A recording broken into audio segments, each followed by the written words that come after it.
आइए मिल के प्रभु की आराधना करेंगे। जो हमें आनंद से भरता है, जो हमें खुशी से भरता है, आइए उसकी आराधना करें।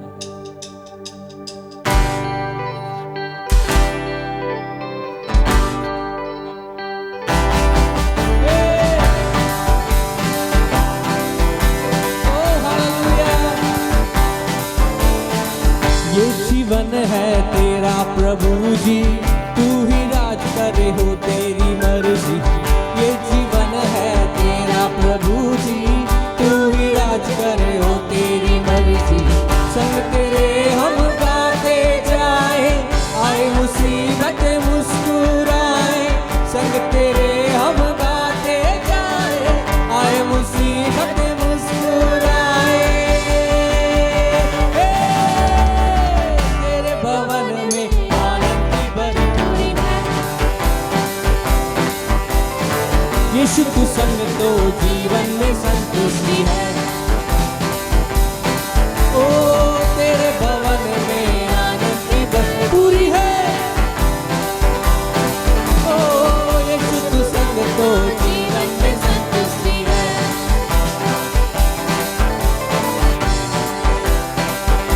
ताली बजा के उस पर सब हुई समाप्ति, हारा शैतान मिली पापों से मुक्ति। उस पर सब हुई समाप्ति, हारा शैतान मिली पापों से मुक्ति। तेरी मौत से मिली है आजादी, रोक सके ना हमें अब कोई शक्ति। तेरी मौत से मिली है आजादी, रोक सके ना हमें अब कोई शक्ति। तेरे भवन में आनंद की भरपूरी है। ओ यीशु तू संग तो जीवन में संतुष्टि है। तेरे भवन में आनंद की भरपूरी है। यीशु तू संग तो जीवन में संतुष्टि है। भरपूरी भरपूरी आनंद की भरपूरी भरपूरी भरपूरी आनंद की भरपूरी। संतुष्टि संतुष्टि यीशु में संतुष्टि। संतुष्टि संतुष्टि यीशु में संतुष्टि। भरपूरी भरपूरी आनंद की भरपूरी। भरपूरी भरपूरी आनंद की भरपूरी। संतुष्टि संतुष्टि यीशु में संतुष्टि। संतुष्टि संतुष्टि यीशु में संतुष्टि। मेरा प्याला उमड़ उमड़ के कहे, मेरा जीवन यीशु खुशी से भरे। मेरा प्याला उमड़ उमड़ के भरे। मेरा जीवन यीशु खुशी से भरे। तेरे भवन में आनंद की भरपूरी है। यीशु तू संग तो जीवन में संतुष्टि है। तेरे भवन में आनंद की भरपूरी है। यीशु तू संग तो, यीशु तू संग तो, यीशु तू संग तो जीवन में संतुष्टि है। आइए ताली बजा के अपा पिता को आराधना दें, उसकी स्तुति करें जिसके आने से हमें संतुष्टि मिलती है, जो हमें आनंद से भरता है, जो हमें शांति से भरता है। ओ जीवन देने वाले प्रभुओं के प्रभु को ताली बजा के धन्यवाद दें। हालेलुया, धन्यवाद यीशु।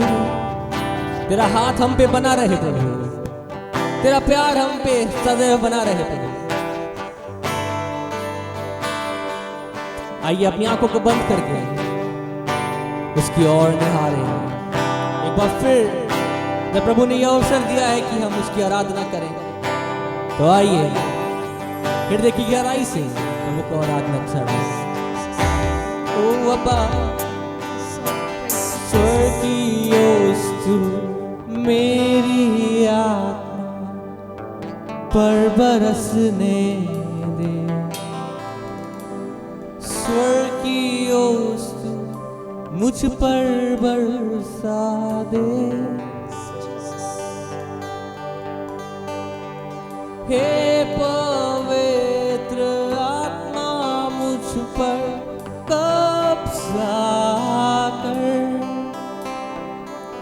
स्वर्ग की ओस मुझ पर बरसा दे, स्वर्ग की ओस मेरी आत्मा पर बरसने, स्वर्ग की ओस मुझ पर बरसा दे। हे पवित्र आत्मा मुझ पर कब्जा कर, स्वर्ग की ओस मुझ पर बरसा दे।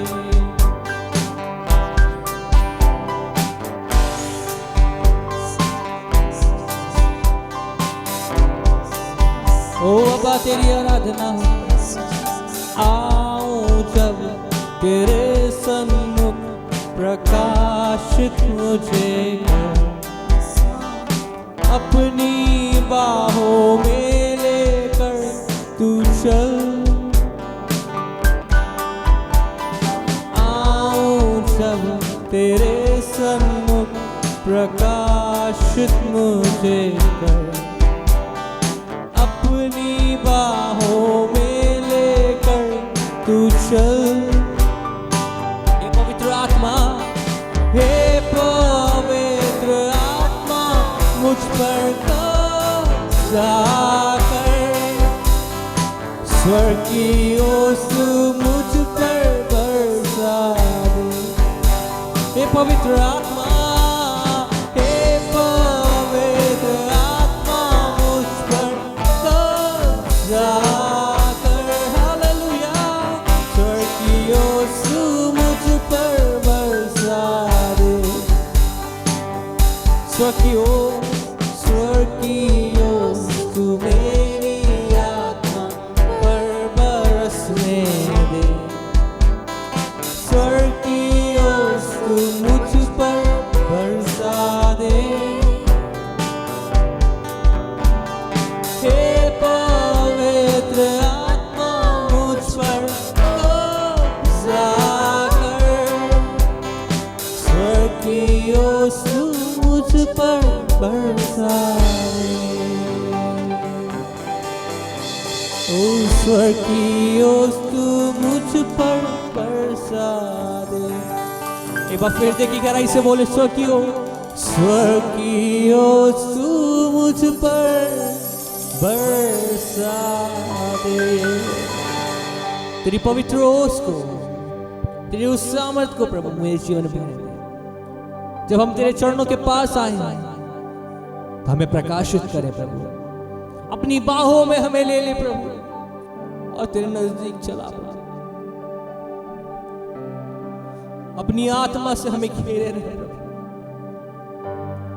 हमसे बातें करते रहे, तेरी ओस की वर्षा में हमें भीगने दे प्रभु, उस सामर्थ्य ओस की वर्षा में हम भीगना चाहते हैं,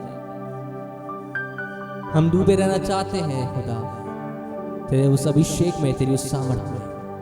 आइए प्रभु के दास के द्वारा उस जीवित कलाम को जो हमारे लिए प्रभु ने आज के दिन के लिए रखा है, प्रभु के दास के द्वारा हम सुनेंगे।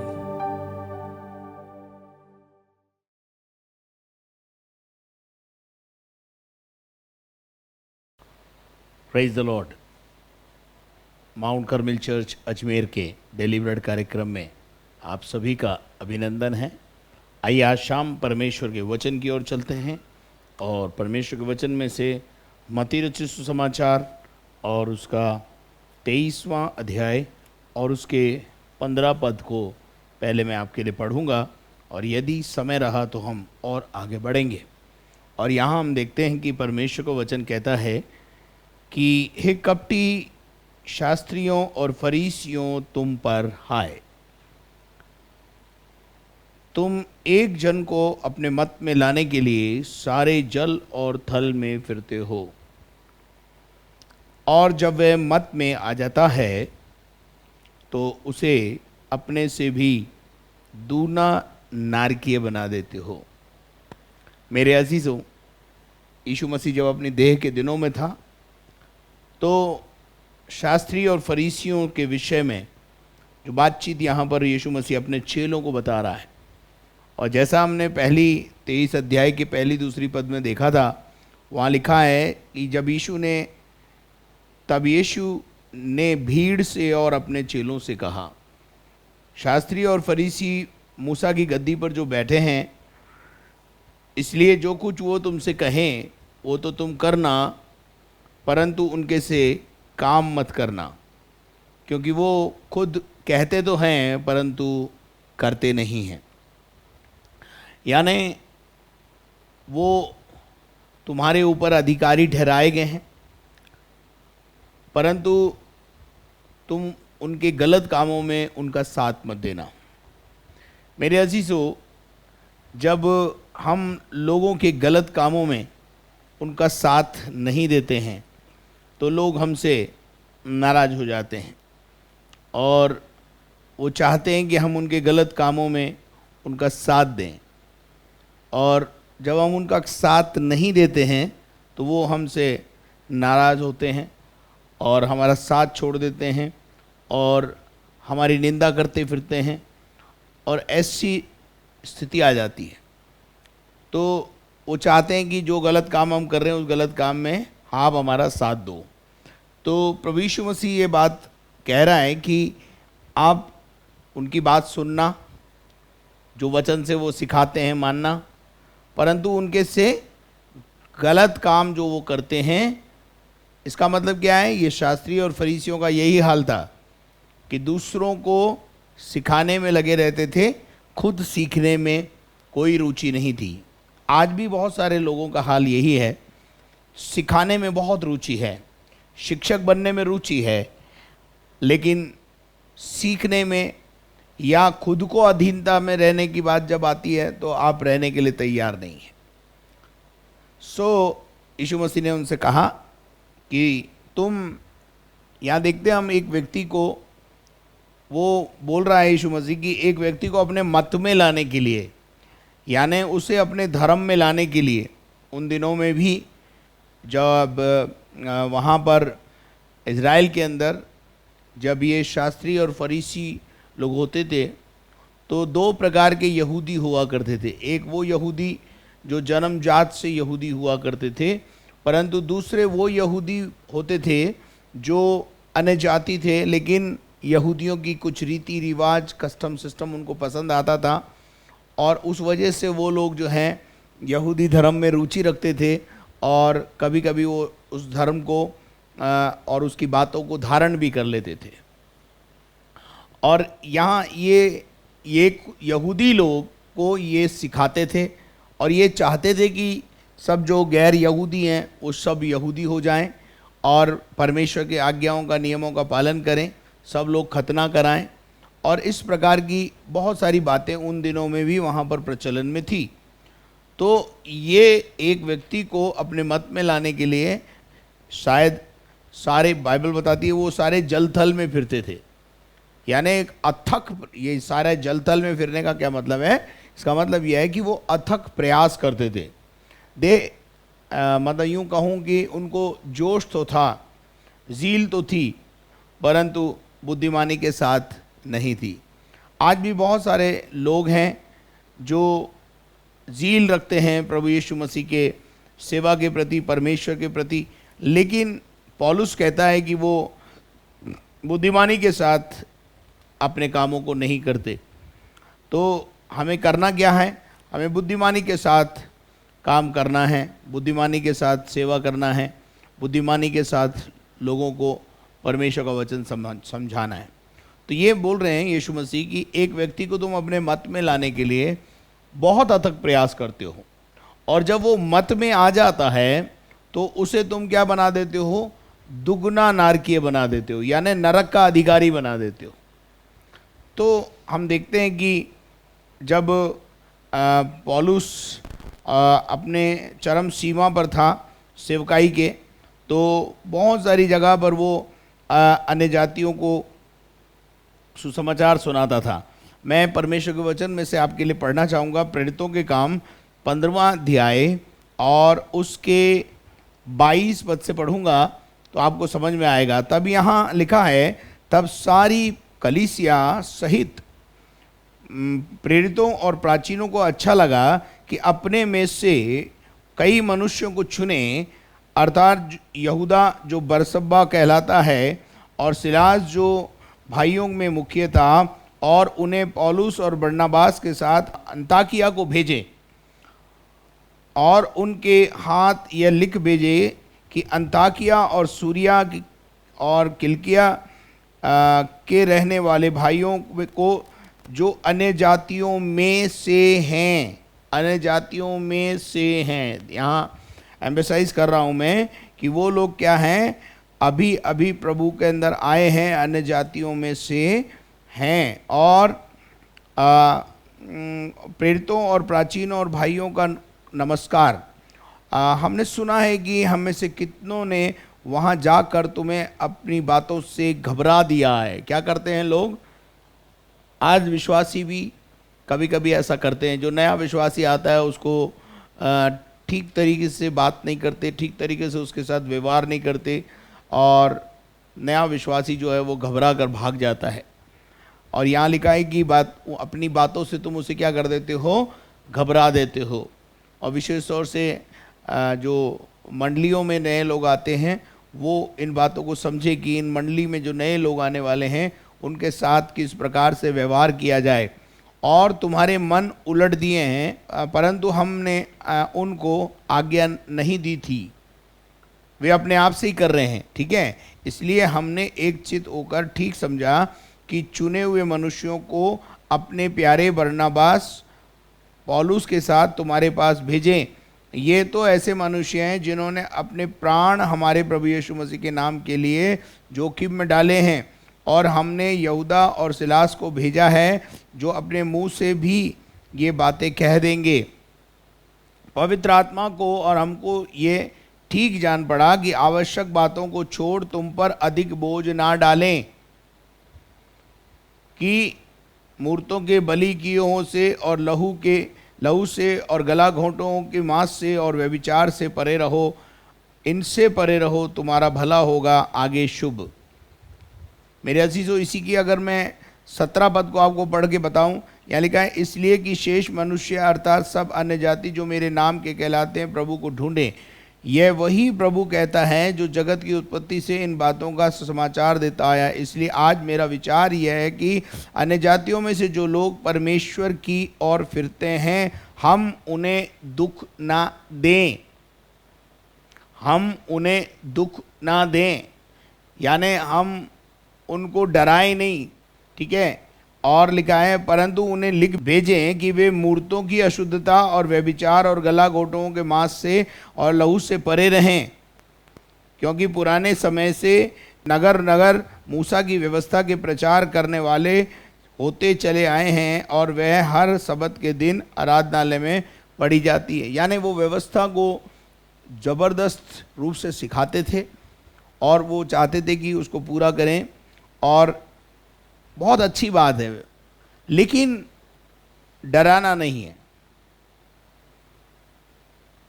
एक व्यक्ति अभी अभी बाइबल पढ़ने लगा है, प्रार्थना करने लगा है, आप उसको ज़बरदस्ती किसी बात से डरा देते हैं, तो वो डर के कहाँ जाएगा बेचारा, वो किसके पास जाएगा।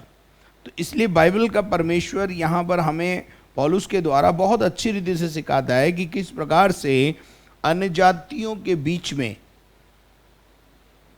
देखिए, एक जगह से मैं आपको बताना चाहता हूँ कि 16 अध्याय के अंदर यहाँ लिखा है, फिर वह दरीबे और लुस्त्रा में भी गया, और देखो तीमुथियुस नाम का वहाँ एक चेला था जो किसी विश्वासिनी यहूदिनी का पुत्र था, परंतु उसके पिता यूनानी थे, और वह लुस्त्रा में इकुनियम के भाइयों में सुनाम था।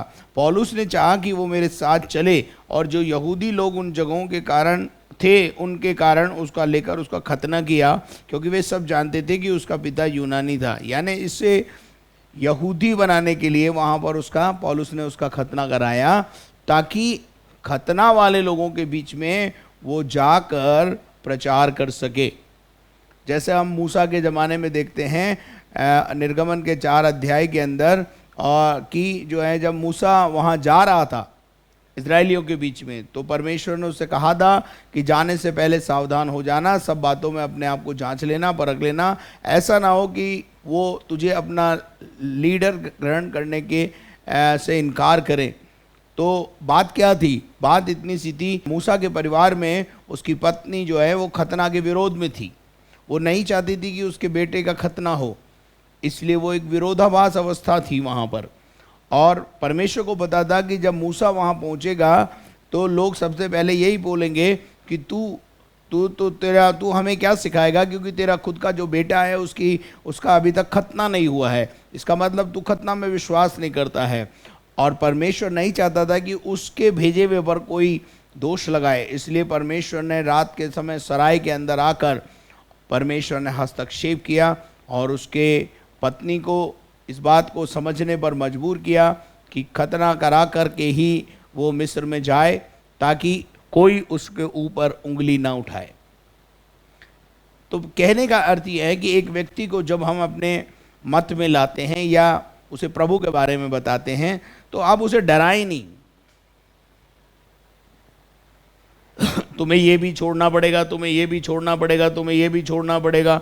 मेरे पास बहुत सारे लोग आते हैं, मेरे से बोलते हैं कि भाई हम अगर प्रभु के पास आएंगे तो क्या हमें होली दिवाली बनाना बंद करना पड़ेगा? मैंने बोला नहीं, आप होली दिवाली बनाओ और हमें भी गोजा खिलाओ, कोई दिक्कत वाली बात नहीं। दूसरी बात, वो मेरे से पूछते हैं क्या हमें मूर्तियाँ हटानी पड़ेगी, मूर्तियाँ छोड़नी पड़ेगी? मैं बोला भैया मूर्ति छोड़ना और मूर्ति छोड़ने की बात करनी ही नहीं है यहाँ पर। आप सिर्फ प्रभु को जानो, प्रभु परमेश्वर जो है कौन है उसको जानने की कोशिश करो। जो आप कर रहे हो वो भी करते रहो और यहाँ आते रहो।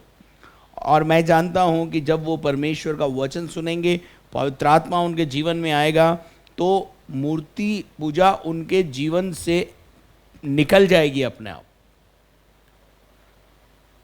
वो समझ पाएंगे कि परमेश्वर कौन है। तो हमें इस बात को समझना है कि पहले हमें उनको डराना नहीं है और पहले और बाद में कभी भी नहीं डराना है। वचन है, वचन जो है बहुत आसान है। जब हम ज़बरदस्ती वचन से डरते हैं, ठीक है, तो इसलिए इन बातों का ध्यान रखें कि हम उन्हें डराएं नहीं। नरक भयानक है, उस नरक से बचाना या उसमें से झपट के हमें उनको निकालना, ये बहुत ज़रूरी बात है। लेकिन हम उनको जो मत में लेकर आते हैं, हम उन्हें डराए नहीं, इस बात का हम ध्यान रखें। तो प्रभु का वचन शास्त्री और फरीसियों को ये कहता है कि तुम एक व्यक्ति को अपने मत में लाने के लिए बहुत जोर लगाते हो और वो ले भी आते हो, लेकिन जब वो आ जाता है तो उसे दुगना नारकीय बना देते हो। उसका अर्थ है कि तुम जो है उसको नरक का वासी बना देते हो, उसका जीवन नरक बना देते हो। ऐसा नहीं होना चाहिए। हालेलुया। और अगर अपन उस बात को देखें, आगे बढ़ेंगे और वहाँ लिखा है, आगे वो बोलता है, देखिए, हे अंधे अगुओं, 16 पद में रहा हूँ मैं, हे अंधे अगुओं तुम पर हाय जो कहते हो कि यदि कोई मंदिर की शपथ खाए तो कुछ नहीं, परंतु यदि कोई मंदिर के सोने की सौगंध खाए तो वह उससे बंध जाएगा। मेरे अजीजों, इस प्रकार की मानसिकता रखने वाले ये लोग थे, क्योंकि वो सोना जो है, वो चांदी जो है, वो भेंटें जो हैं, वो अंदर जो चीज़ें लाई जाती थी उनकी देख रेख करना, उनका जो है बंटवारा करना या उनको कहाँ इस्तेमाल करना है, वो सब कुछ जो है वो उनके हाथ में होता था। और वे कह रहे हैं कि ये अंधे अगुओं तुम पर हाय जो तुम कहते हो कि यदि कोई मंदिर की शपथ खाए तो कुछ नहीं।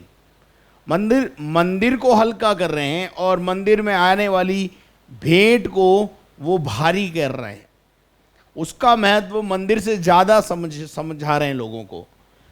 इसलिए यीशु मसीह ने इनको, शास्त्री और फरीसियों को, कपटी, और यहाँ पर एक और टाइटल उन्होंने दिया यीशु मसीह ने, वो है अंधे अगवे। अब देखिए, अंधे अगवे जो है क्या करते हैं, खुद तो नरक जाएंगे ही जाएंगे, परंतु अंधा जो है अंधे को कभी राह नहीं दिखा सकता है। ये वो है जो आपको, अगर आँख नहीं है उनके, तो वो ये आपको भी नरक ले जाने वाले हैं। ये ऐसे पहरुए हैं जो आपको नरक का रास्ता दिखा देंगे, क्योंकि ये अंधे हैं और ये कहते हैं कि मंदिर की शपथ खा लो, कोई दिक्कत नहीं है, लेकिन मंदिर में रखा हुआ जो सोना है उसकी शपथ ना खाना। और अगर उससे शपथ खा ली तुमने तो तुम उससे क्या हो गए, बंध गए हो। यानी मंदिर से ज़्यादा पुजारी को महत्व दे देना, और अक्सर हमारे देश में ऐसा ही होता है। व्यक्ति की प्रशंसा या व्यक्ति को ज़्यादा महत्व दे देना, वो नहीं होना चाहिए। तो देखते हैं आगे क्या लिखा है कि उससे बंध जाएगा। हे मूर्खों, अब एक और टाइटल दिया है, हे मूर्खों और अंधों, 2 टाइटल हो गए अभी, है ना। पहले एक और टाइटल चल ही रहा था कि कपटी शास्त्री और फरीसियों, ये तीसरा टाइटल जो है और आ गया है, और वह है मूर्ख। यहाँ लिखा है मूर्खों और अंधों, कौन बड़ा है, सोना या वह मंदिर जिससे सोना पवित्र होता है। देखिए, जब वो सोना मंदिर में चढ़ाया जाता है यानी अर्पित किया जाता है, तब उस सोने का पवित्रीकरण होता है। मैं आपको जैसे एक उदाहरण देना चाहता हूँ। एक सोने में यदि जो है वो 24 कैरेट का नहीं है, मान लीजिए उसमें खोट है, यानी उसमें अधिक मात्रा में तांबा मिला हुआ है या कोई अन्य पदार्थ मिला हुआ है, उसको उसमें से अलग करने के लिए उसको सुनार के हाथों में जाना ज़रूरी है, और सुनार के हाथ में जाने के बाद उसको आग की भट्टी में जाना ज़रूरी है। तो हम देखते हैं कि यहाँ पर यीशु मसीह सिखा रहा है कि कौन बड़ा है, वह मंदिर जिससे सोना पवित्र होता है। अब देखिए, किसी भी हालत में सोना अपनी जगह है, और सोने का जो बनाने वाला है, गढ़ने वाला है, सुनार है, वो अपनी जगह पर है, उसकी अपनी एक अहमियत है। जब सोना बनकर गहना बन के तैयार होता है तो ये पूछा जाता है कि बनाने वाले ने किस तरीके से इसे बनाया है, बनाने वाले की प्रशंसा की जाती है। तो यहाँ हम देखते हैं कि मंदिर, यानी मंदिर का मतलब है ये परमेश्वर को महिमा नहीं देकर अन्य चीज़ों को ज़्यादा महिमा देने में लगे हुए हैं। और प्रभु यीशु मसीह चाहता है कि तुम जो है परमेश्वर को ज़्यादा महत्व दो। और उसके बाद लिखा है फिर कहते हैं कि यदि कोई वेदी की शपथ खाए तो कुछ नहीं, परंतु जो भेंट उस पर रखी है, यदि कोई उसकी शपथ खाए तो उससे बंध जाएगा। मेरे अजीज़ों, वेदी, कोई चीज़ जब वेदी पे लाई जाती है, जब तक वो वेदी पे ना लाई जाए तब तक वो आपकी है, लेकिन अगर वेदी पे आ गई तो फिर उस पर से आपका अधिकार खत्म हो जाता है। जिस परमेश्वर की वेदी पे आपने उसे रख दिया है वो उसका हो जाता है। यानी वेदी की अपनी एक अपने आप में एक महत्व है, लेकिन इन्होंने क्या किया है, वेदी की महत्वता को खत्म कर दिया है, मंदिर की महत्वता को खत्म कर दिया है, और जो है उससे ज़्यादा जो चीज़ें हैं, वस्तुएं हैं, उनको महत्व देना शुरू कर दिया है। तो परमेश्वर नहीं चाहता है कि ऐसा हो, इसलिए यहाँ पे लिखा हुआ है, फिर वे कहते हैं कि यदि कोई वेदी की शपथ खाए तो कुछ नहीं, परंतु जो भेंट उस पर है, यदि कोई उसकी शपथ खाए तो वह बंध जाएगा। फिर 19 पद को हम देखते हैं, वहाँ लिखा है, हे अंधों, कौन बड़ा है, भेंट या वेदी जिससे भेंट पवित्र होती है। जब तक भेंट जो है वो वेदी पे चढ़ाई नहीं जाए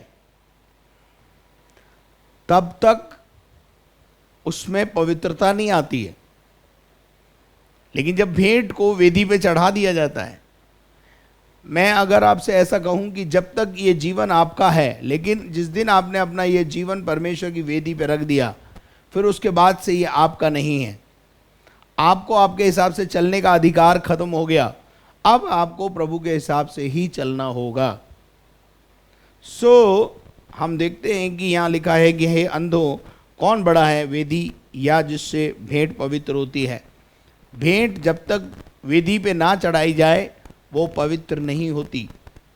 इसलिए हम अपनी जो आय है उसको पवित्र करने के लिए उसमें से कुछ भाग निकालते हैं और परमेश्वर की वेदी पे रखते हैं, ताकि जो हमारे पास जो है वो सब जो है क्या बन जाए, पवित्र बनता चला जाए।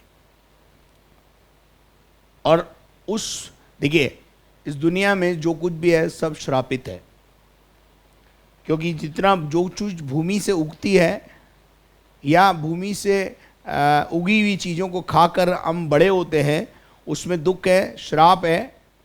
अगर आप उत्पत्ति की किताब में जाकर के देखेंगे तो ये सब चीज़ आपको वहाँ समझ में आएगी।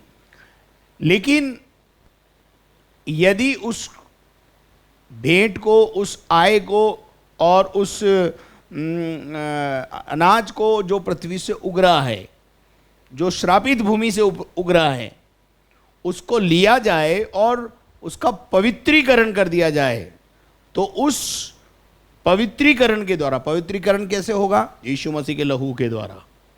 इसके अलावा किसी और तरीके से किसी भी चीज़ का पवित्रीकरण नहीं हो सकता। इसलिए आप अपने बढ़िए से जब सामान लेकर आते हैं, यीशु मसीह के नाम से उस पर प्रार्थना कीजिए, उसको पवित्र करने का काम कीजिए।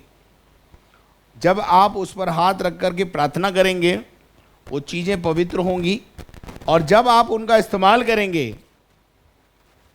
पवित्र वस्तुओं का इस्तेमाल करेंगे, तो आपके जीवन में रोग नहीं होंगे, परेशानियां नहीं होंगी, बीमारियां नहीं होंगी, क्योंकि श्राप को आपने तोड़ दिया है, श्राप को आपने ख़त्म कर दिया है उसके ऊपर से। तो आप इस बात को समझना है कि आप कुछ भी जो आप धरती से उगा हुआ लेकर आते हैं उसको पवित्र करें।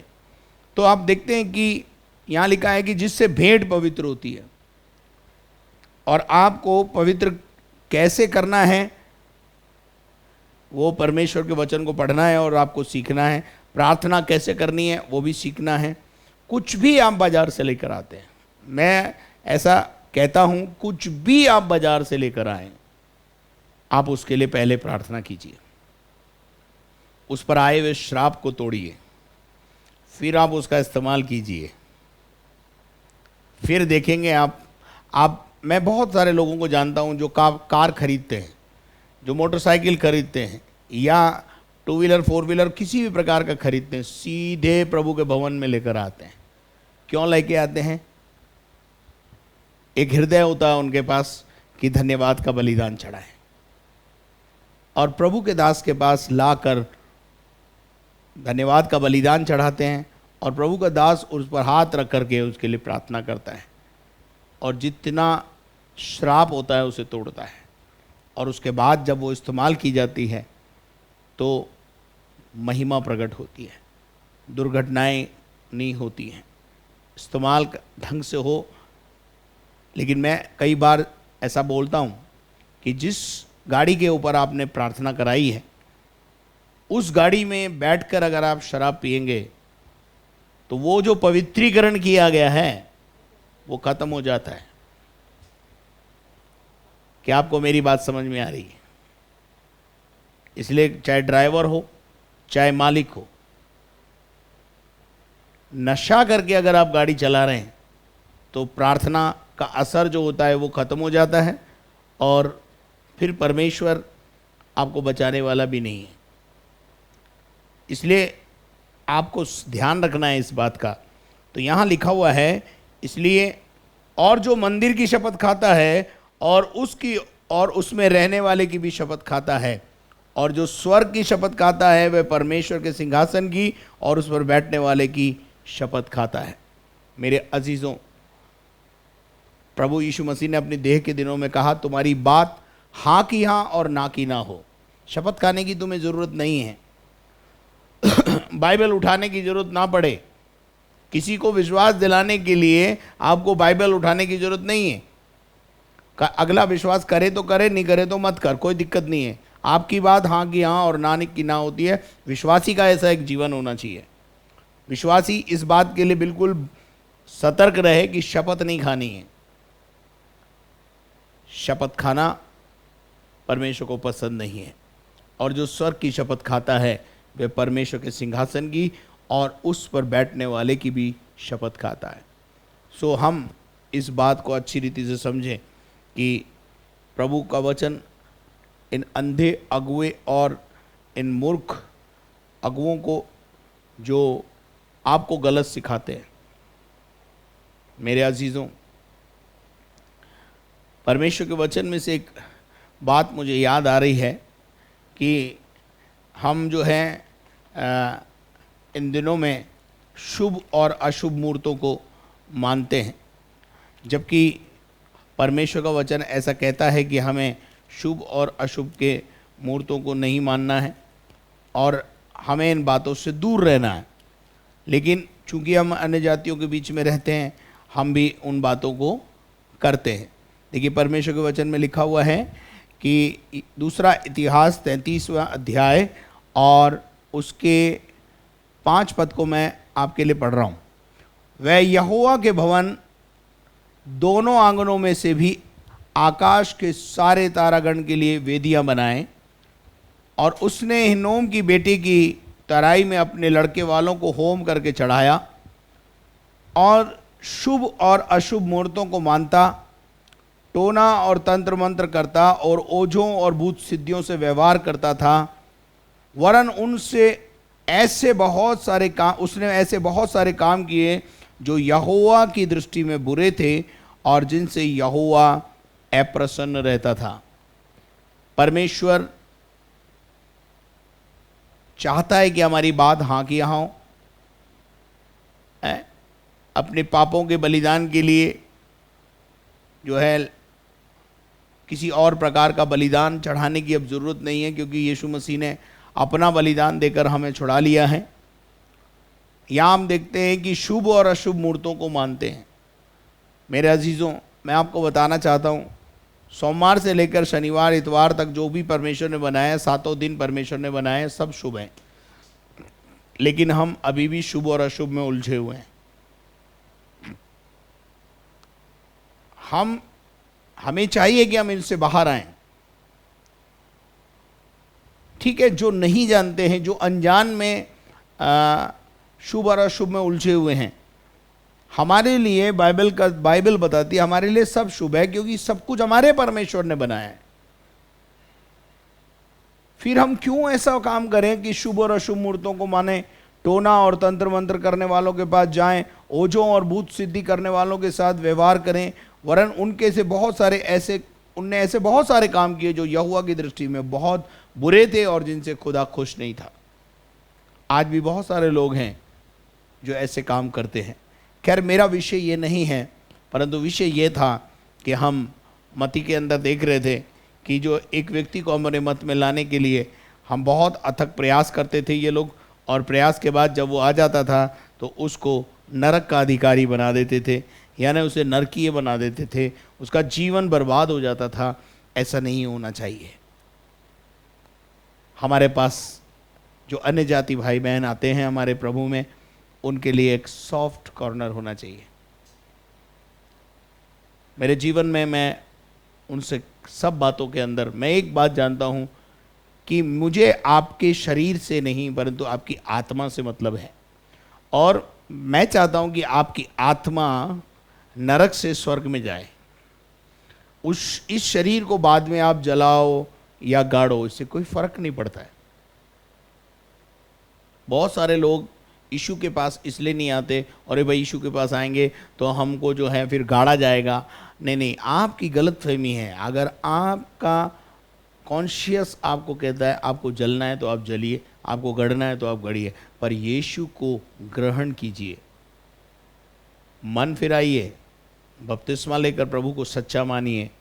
ये तो शरीर है, इसका तो ये तो ठिकाने लग जाएगा। एक विश्वासी यदि प्लेन में क्रैश हो जाए तो आप क्या करेंगे? वो तो वहाँ जल गया ना, तो क्या करेंगे आप? इसलिए इन बातों पर विवाद ना करके हम सीधी तौर से यीशु मसीह को अपना जीवन दें, यीशु को अपना मुक्तिदाता करके उद्धारकर्ता के रूप में ग्रहण करें। इन बातों की वजह से बहुत सारे लोग मसीह में और प्रभु में नहीं आ पाते, परंतु हम इन बातों को अन्य जातियों के प्रति एक सॉफ्ट कॉर्नर प्रभु चाहता है कि हम रखें। पौलुस चाहता है कि हम रखें, उन पर ज़्यादा भार ना डालें और उनके लिए हम प्रार्थना करें। आइए हम प्रार्थना करें कि परमेश्वर ऐसा करने के लिए हमें बल, शक्ति और सामर्थ्य। धन्यवाद करता हूँ पिता परमेश्वर, तेरी स्तुति करता हूँ इस सुंदर समय के लिए प्रभु जो तूने हमारे जीवन में दिया। हम मिट नहीं गए, ये तेरी महाकरुणा का फल है। प्रति भोर तेरी करुणा हमको नया करती है। आज सुबह से लेकर अब तक तूने हमें संभाला, जय के उत्सव में लेके चला, उसके लिए तुझे धन्यवाद। प्यारे परमेश्वर पिता, इस समय जो आज वचन की सेवा को हमने दिया और सुना प्रभु जी, प्यारे खुदावन परमेश्वर होने दे कि हम हमारे उन भाई बहनों के प्रति अपने जीवन में एक सॉफ्ट कॉर्नर रखें, उनको प्रभु जी स्वर्ग पहुंचाने की कोशिश करें, उनके जीवन को नरक ना बनाएं प्रभु जी। ऐसा करने के लिए तो हमें बल, शक्ति और सामर्थ्य दे। हम घटें और आप बढ़ें प्रभु जी। जो आज बीमार हैं उनकी चंगाई के लिए, और जो आज प्रभु जी प्रभु जन्मदिन है जिनके, हम यीशु मसीह के नाम से उन्हें आशीष कहते हैं। और प्रभु आज जिनके आज मैरिज एनिवर्सरी है उनको भी यीशु के नाम में ब्लेसिंग देते हैं। आप उनके साथ हों, उनकी सहायता और मदद करें, और हम सबके साथ हो, सहायता कर। सारी महिमा तुझे देते हुए प्रार्थना को आपके पुत्र यीशु मसीह के नाम से मांगते हैं, आमीन। और अब हमारे खुदावंद यीशु मसीह का फजल, खुदा बाप की मोहब्बत, पाक रूह की रिफाकत और शराकत अब से लेकर हमेशा तक हम सबों के साथ हमेशा तक होती रहे, और हम सब बोलें आमीन। May God bless you. परमेश्वर आप सबको आशीष दे। यदि आपने हमारे चैनल को सब्सक्राइब नहीं किया तो जल्दी से आप उसे सब्सक्राइब करें, बेल आइकन को दबाएं, शेयर करें, लाइक करें। साथ में अपने प्रार्थना के निवेदन हमारे प्रार्थना टावर के नंबर हैं उन पर दें। निरंतर हमारे लिए प्रार्थना करें, और आर्थिक सहयोग के लिए स्क्रीन के ऊपर बैंक अकाउंट्स की डिटेल है, उनका इस्तेमाल करें। कल शाम फिर आपके साथ मुलाकात करेंगे, तब तक के लिए घर में रहें, सुरक्षित रहें।